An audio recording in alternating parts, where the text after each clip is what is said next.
On that day, everything seemed like any other. My name is Brenda Brown, and that morning, I woke up with the sun already high in the sky. After a quick breakfast, I went to the gym, as I did every Saturday morning. The streets of Lubbock, Texas, were quiet, and the fresh air was invigorating. I was focused on improving my muscle strength, especially in my upper body, something I had been diligently working on in recent weeks. As I walked to the gym, my thoughts were in a whirlwind. My mother-in-law had recently been diagnosed with breast cancer, and it weighed heavily on my heart. Additionally, with Easter Sunday approaching, I had a series of preparations for the dinner we were hosting. It was a lot to process at once, but I knew that physical activity would help clear my mind. Upon arriving at the gym, I started my routine with a spinning class. I wanted to ensure that my aerobic workout was intense.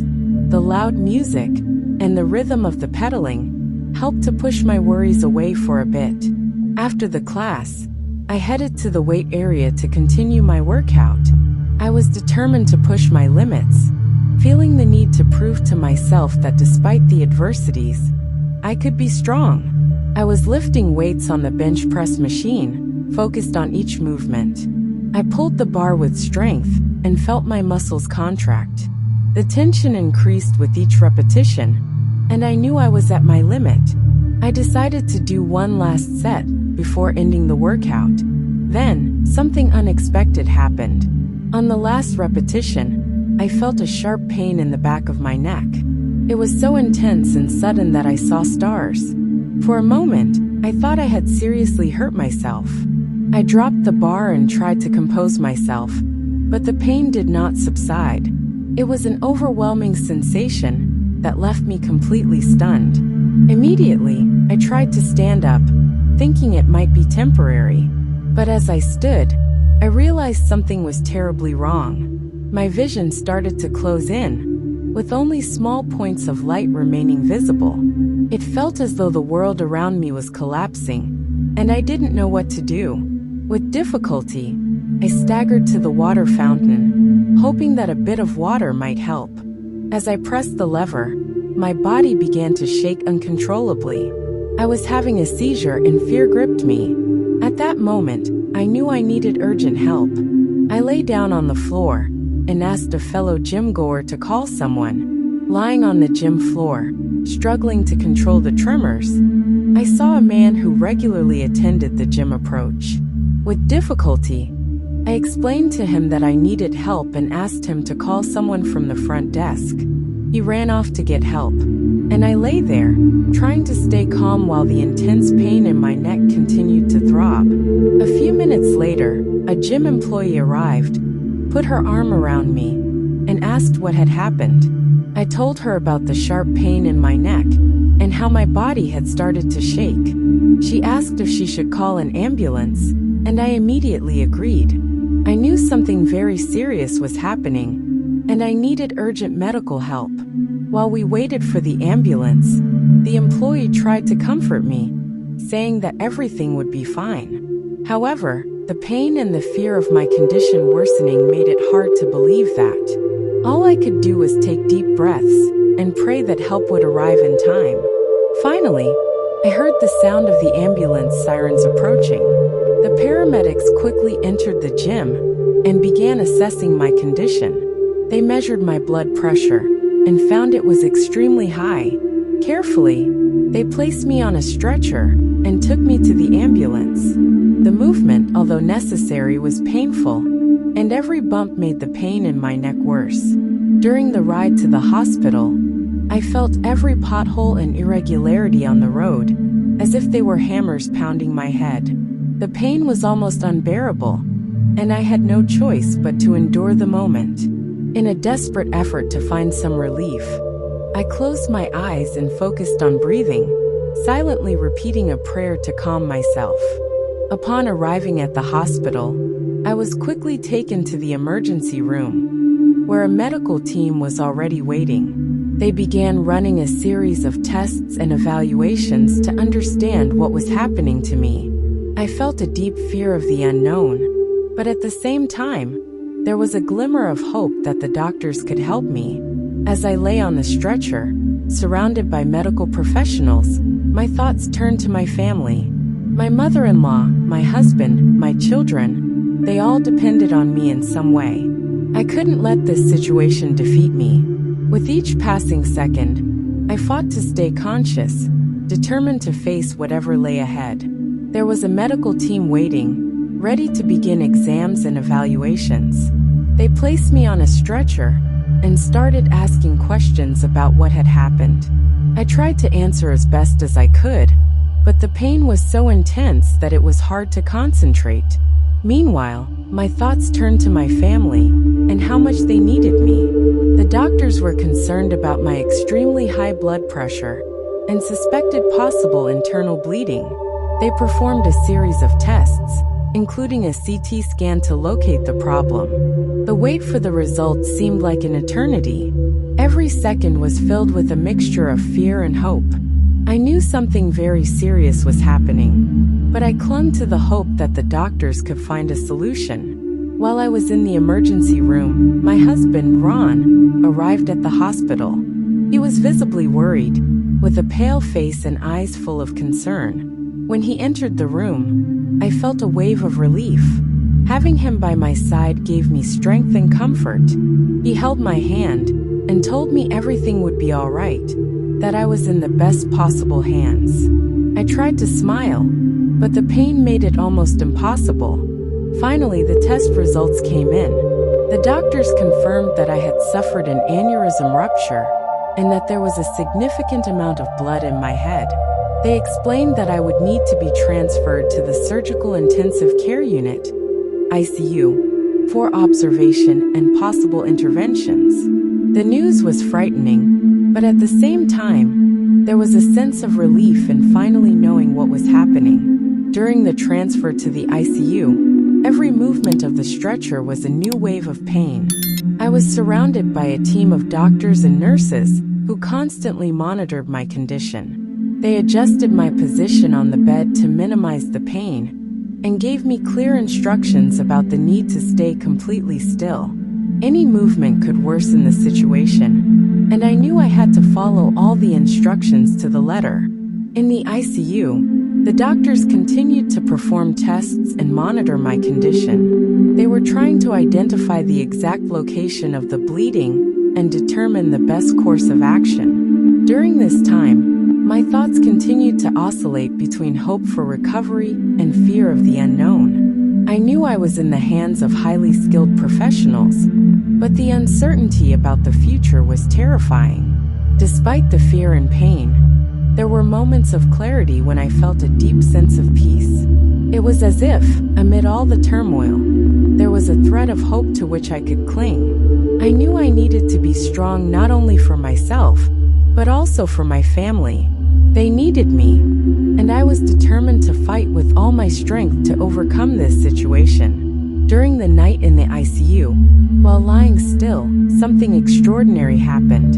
Amid the pain and confusion, I felt as if I was being pulled out of my own body. It was a sensation of suspension, as if time had stopped. Suddenly, I found myself in a completely different place, enveloped by an intense light that was incredibly welcoming and peaceful. The light that surrounded me was not an ordinary light. It was warm, full of love and tranquility. I felt an indescribable peace, something I had never experienced before. I was in a state of pure calm and comfort, and all my earthly pains and worries seemed to have vanished.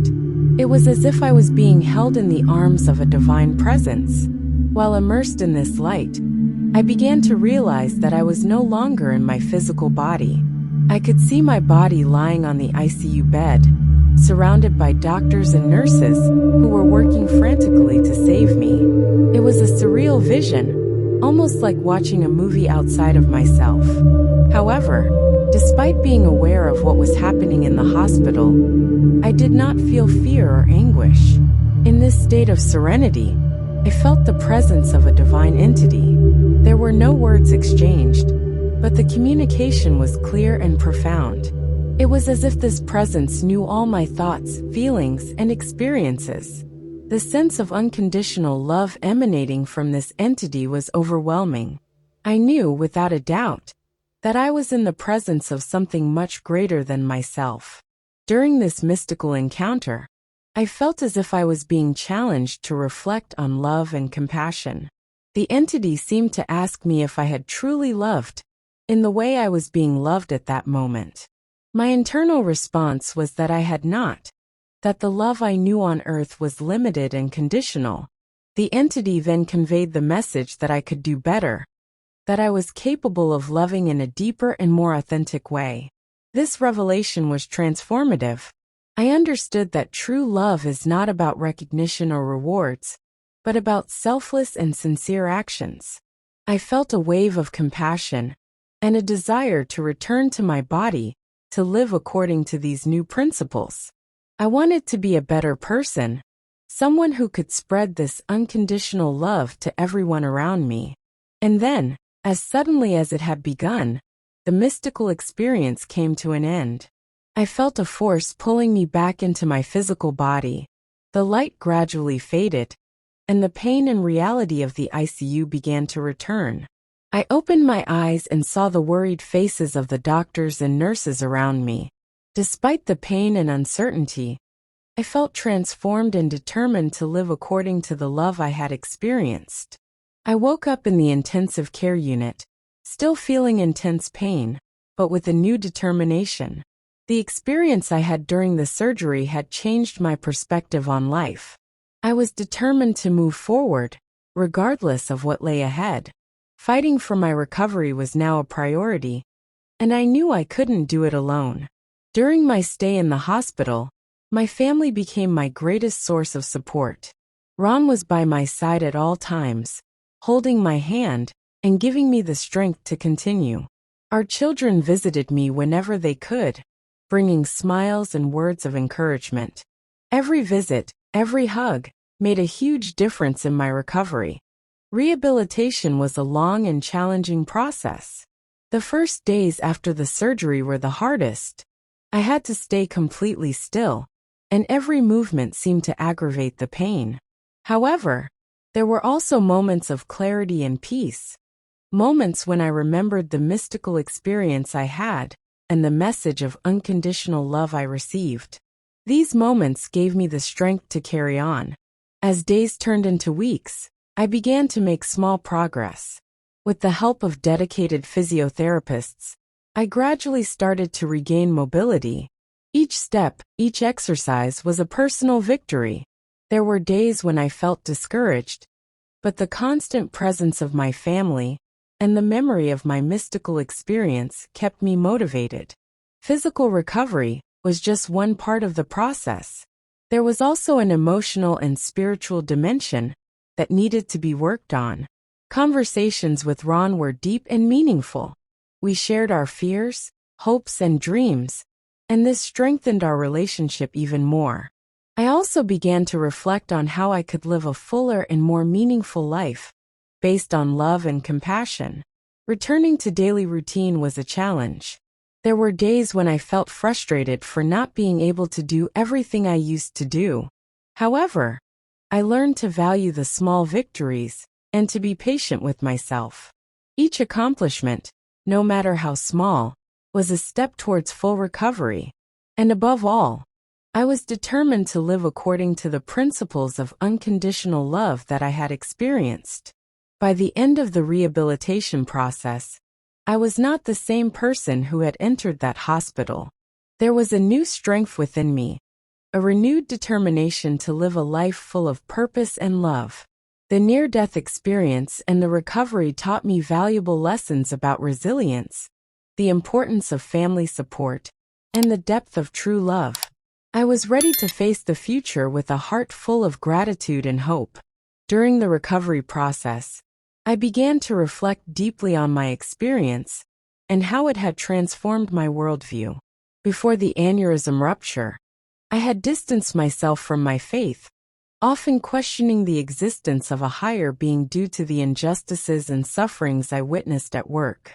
However, the mystical experience I had brought a new understanding and renewed my spiritual connection. remembering the peace and unconditional love I felt during my near-death experience. I realized there was a greater purpose in everything that was happening. I began to see suffering in a different way, understanding it as an opportunity to grow spiritually and draw closer to God. I felt that amid the pain, there was a divine presence guiding and comforting me. This new perspective led me to change the way I lived my daily life. I decided that I wanted to spread the love and compassion I had experienced during my mystical experience. I began to get more actively involved in community activities and volunteering, helping those who needed support. Each act of kindness was a way to express the gratitude I felt for having received a second chance. Conversations with Ron also became deeper and more spiritual. Together, we reflected on the meaning of life and death, and how we could live according to the principles of unconditional love that I had learned. Our relationship strengthened, and we began to cultivate an environment of greater understanding and mutual support in our family. My spiritual transformation also influenced my professional approach.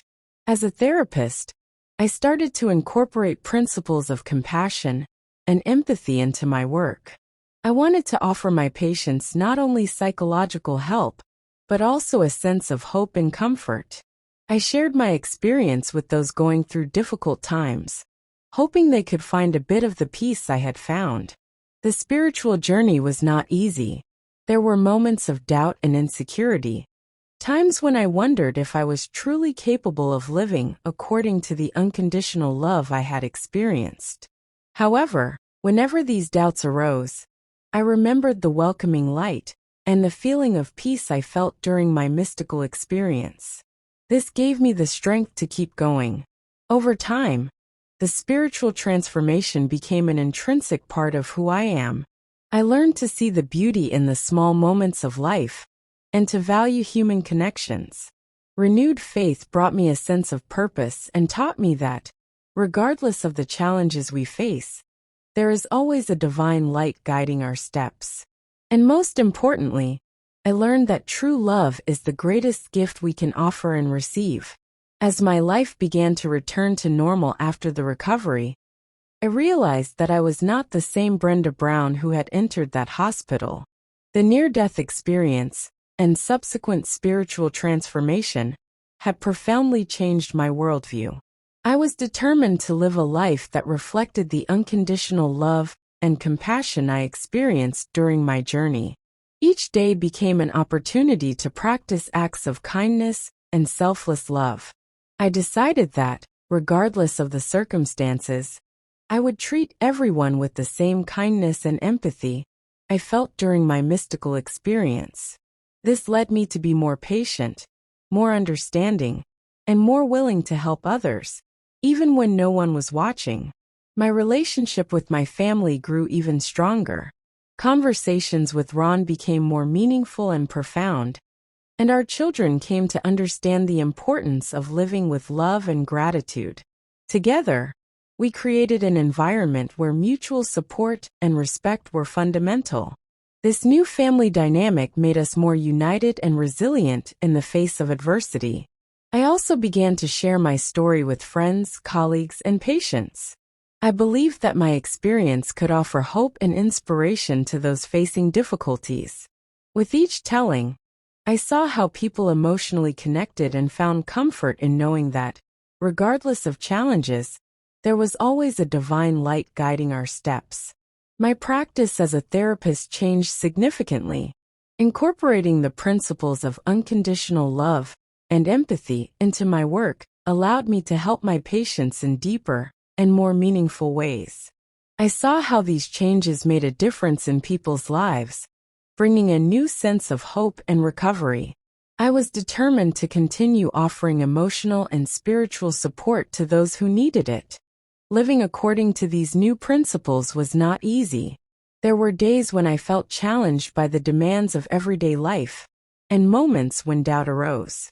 However, whenever that happened, I remembered the welcoming light and the love I felt during my mystical experience. This gave me the strength to keep going and continue practicing the values I had learned. The near-death experience taught me that life is precious and that each moment should be lived with intention and gratitude. I learned that true love is selfless and altruistic, and that compassion is a powerful force that can transform lives. These lessons became the foundation of my existence and guided all my actions and decisions. Reflecting on my journey, I feel a deep gratitude for everything I experienced. The experience transformed me in ways I never imagined, bringing a new sense of purpose and hope to my life. I am determined to continue spreading love and compassion, living each day with gratitude and faith, and helping others find the light amid the darkness.